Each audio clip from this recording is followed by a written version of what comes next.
ಇದೀಗ ಹರ್ಮುಜ್ ಜಲಸಂಧಿ ಮೇಲೆ ಅಮೆರಿಕ ಆಕ್ರಮಣಕಾರಿ ದಾಳಿಯನ್ನ ಮಾಡಿದೆ. ಇರಾನ್ ಸೇನೆಯ ನೌಕೆಗಳ ಮೇಲೆ ಬಾಂಬ್ ದಾಳಿಯನ್ನ ಮಾಡಿದೆ. ತೈಲ ಹಡಗುಗಳಿಗೆ ಅಡ್ಡಿಯಾಗಿದ್ದಂತ ನೌಕೆಗಳನ್ನ ಧ್ವಂಸ ಮಾಡಿದೆ.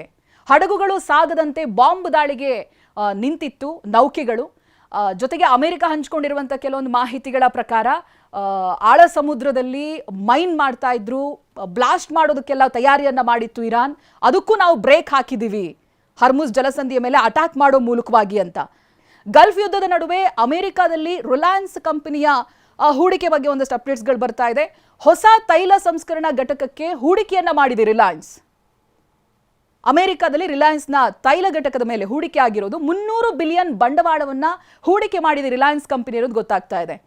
ಟೆಕ್ಸಾಸ್ನ ಬ್ರೌನ್ಸ್ ವಿಲ್ಲೆ ಬಂದರ್ನಲ್ಲಿ ಹೊಸ ತೈಲ ಸಂಸ್ಕರಣಾ ಘಟಕದ ಮೇಲೆ ಹೂಡಿಕೆ ಮಾಡಿದೆ.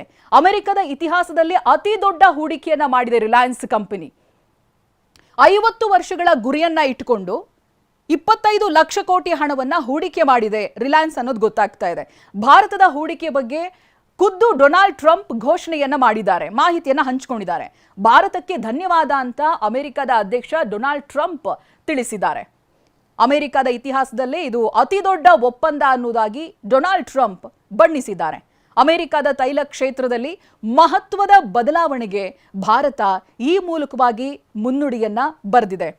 ಈ ಹಿಂದೆ ಅಮೆರಿಕ ನಮ್ಮಿಂದ ತೈಲವನ್ನ ಖರೀದಿ ಮಾಡಿ ನಾವು ನಿಮ್ಗೆ ಎಸ್ಕಾಟ್ ಅನ್ನ ಕೊಡ್ತೀವಿ ಹರ್ಮುಜ್ ಜಲಸಂಧಿ ಮೂಲಕವಾಗಿ ಬರೋದಕ್ಕೆ ಅಂತ ಹೇಳಿತ್ತು. ಬಟ್ ಈಗ ಸ್ಟೆಪ್ ಬ್ಯಾಕ್ ಆಗಿದೆ.